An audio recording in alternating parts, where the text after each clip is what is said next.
What? Time for another episode. War Commander for beginners. Here we go. Familiar, you're familiar. So if you don't know by now, then you should probably get familiar. This episode will be about events. Now, events is a pretty important aspect of the game. Of course, there is going to be a bit of grinding in there.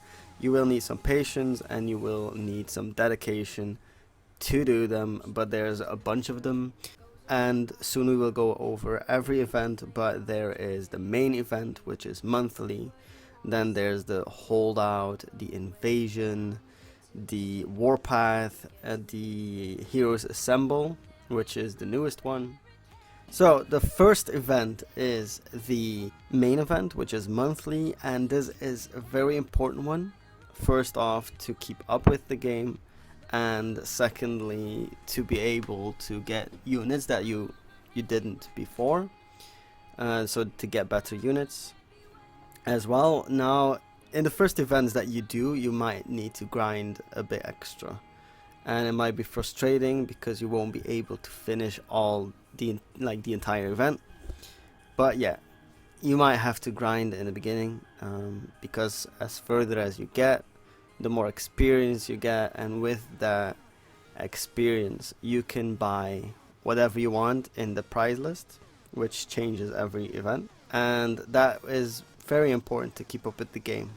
Like, in the beginning you'll need to grind, period. This is just a picture, so I can't really actually click on anything. But it does show you what is what. So it consists of 3 tracks. So you've got the main track, you got the faction track, and then you got the special track, which at the moment was Sarkis. We'll see what the next one brings us. We don't know yet. They do tend to change layouts and to change the design of the events. So like at the moment, it's been a while that it's 3 tracks. So yeah, the main track consists of attack bases and defense waves. Now don't worry if you cannot do the defense waves, you can easily skip those. On the top of your screen you will be able to press skip, and then you skip the wave. You don't get experience for it, but no problem, you can continue your event, because in the beginning your base is not gonna be super well. Then the attack waves, always be sure that you know what the actual mission is. Now there's a bunch of kinds of missions, like you can have command center only mission, you can have units only, you can have buildings only, or you can have a combination of them. And then there's also the single attack base, meaning that you have to finish the base in one attack. Like, you can't quit and then restart, quit, restart. You can't do it, because then the base resets and you have to start all over again. So try to avoid that. And also, for example, if it's command center only, then make sure you just kill the command center. You don't have to kill the entire base. Once you kill the command center, boom, done. So it's important to look at the icons of the mission and know what you have to do. Then there's the faction track. The faction track speaks for itself. You can only use one faction or the faction they tell you to do. So usually it starts with survivors, and then it's corpus, and then it's sentinels, and then there's also one which contains all of them, and sometimes there's also one that you can choose. So yeah, it's getting complicated, but let's say in this picture it was sentinels only, meaning that in the faction track, in those bases, you could only use sentinel units, nothing else. A good tip for that, if it is a specific faction that you are that faction, that you change that faction, the way you do it is you press command center that faction, and then you can pick whatever you want. So that's a good tip. It helps you repair time, it gives you the perks of that faction, so use that. And then the special track is fairly new. At the moment it was Sarkis, and if you do these, like basically the entire event continuously, like event after event after event, then you get map pieces, and after 4 map pieces in this example you get a special prize. So that layout is pretty new, so we'll see what next event gives. Most likely it's gonna be something similar. Done. And that is pretty much the main event. Next up is the Holdout. Now the Holdout is a defend event, but it's not defend in your base, it's defend somewhere outside of the base, somewhere on the map. Now the good thing is that you can use defend unit as well. So you can use your Screamer, you can use your new Pegasus, you can use Judge, you can use whatever unit you want. So you can use either offensive units as well as defensive units. Now Holdout changed recently, and the way it goes now is that you do Holdout 1, Holdout 2, Holdout 3, if you want a bonus as well, and then by doing them you earn experience. With that experience you can again go to the prize list and buy whatever you want. So that is pretty much how Holdout works. After Holdout 3 you get a repeat, so try to get past Holdout 3. It can be difficult, to be honest, but try to get past Holdout 3, and then you'll be able to repeat, and then you can pretty much do it infinitely again. In the beginning, again, you might need to grind a bit and do it over and over again to get the units you want from Holdout. Now, in Holdout 3 and in the bonus, you also get something that's called logistics. Now logistics is very useful, extremely useful. Now why is it so useful is because you can go to your platoons, pick whatever platoon you want, and then you can click on logistics. And then you see the logistics you have. And the way you use them is you click, and if you got repair time in your platoon that corresponds with the token of the logistics, then you can use it. For example, here this one is called Corpus Repair All. So let's say it's a Corpus event. My complete tune is that I've got like 1 day or 2 days of repair time. All I will need to do, click on this, use now, and everything will be repaired. So it can save you a ton of repair time. It's amazing. That's a very good price in Holdout. So you can get those logistics, and it's amazing. It's really good. Next up is Warpath. Now Warpath is more of a PvP kind of event. So what you need to do is attack bases. That's pretty much what you need to do. Attack enemy bases, and you will get something called honor. Now you can see that is the blue icon. On my base it's the blue icon, and by attacking other bases, players, you will earn honor. Now of course the event is not active, so I'm not gonna gain any honor for it, but that is what Warpath is basically. For every tier you get past, like it's 2k, 4k, 6k, 8k and 10k. For each tier you get a reward. It takes like 3 days, I believe, maybe a bit longer, not 100% anymore.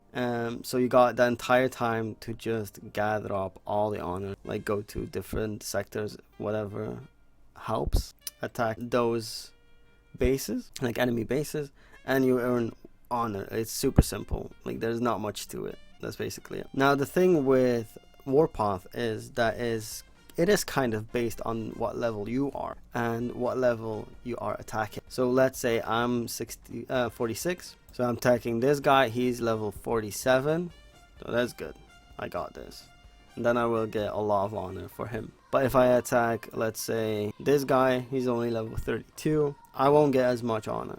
So it is based on your level and the level of your opponent. The higher the level, the more honor you get. And that's pretty much it. So Warpath, very important for one thing, and that is called blood diamonds. Now you really want to get that 10k honor, because then you get a bunch of blood diamonds, and they are very important. They're one of the rarest currency here in this game.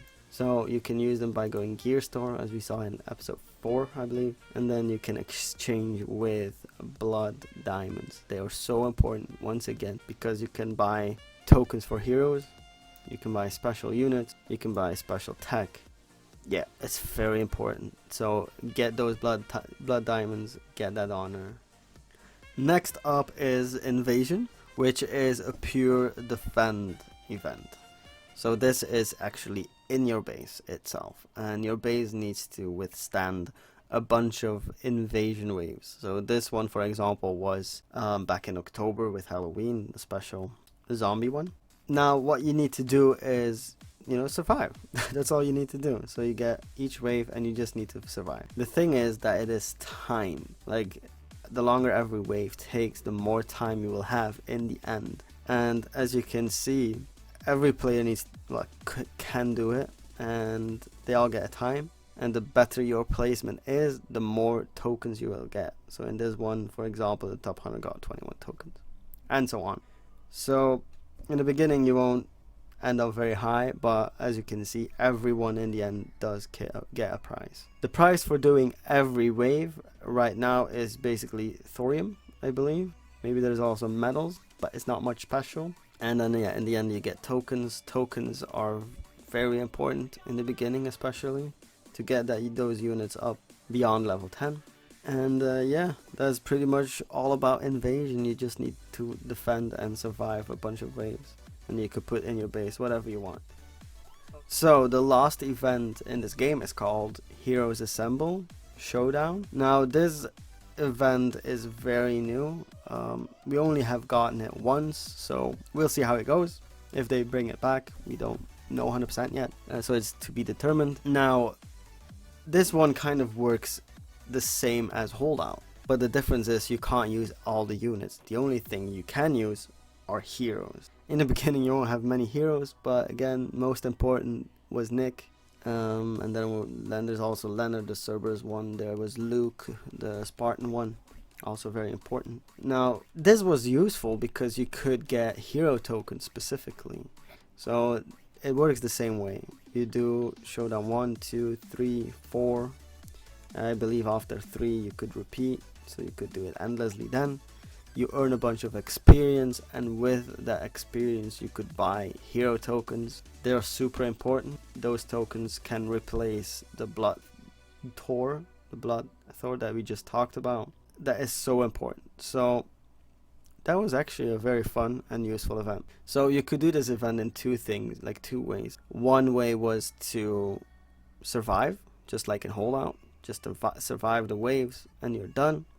A second was to attack. It sounds weird, but in that base there was also a bunch of turrets and there were some buildings.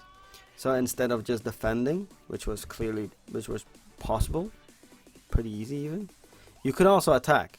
So while the waves are coming at you, you could take a few heroes, go around back and destroy the bases. That was not easy, honestly. Like if you didn't have the right heroes, it was very difficult. But if you did, that was a possibility. When you kill all the buildings, then it's done. Then you don't need to survive 3 waves. No, you just kill the buildings, and even if it just takes 1 minute, you were done. And yeah, that was very useful because you could get hero tokens. So yeah, that was it. We've got all the events. We went through all of them. They are pretty much all important in the beginning to do, because it is the way to keep up with the game, and it is the way to be able to get back where you were if you just got back, and especially as lower level as well, because you're gonna need so much stuff and you will need to grind them a lot. So that was it on this episode on events. Hope you liked it. Please leave a comment if you got questions about this episode as well. Don't worry, I will always answer, no problem. Subscribe if you want to keep updated, because there's more episodes to follow. And yeah, I will see you guys next time. Brother, it's caught in the crossfire. It's caught in the crossfire.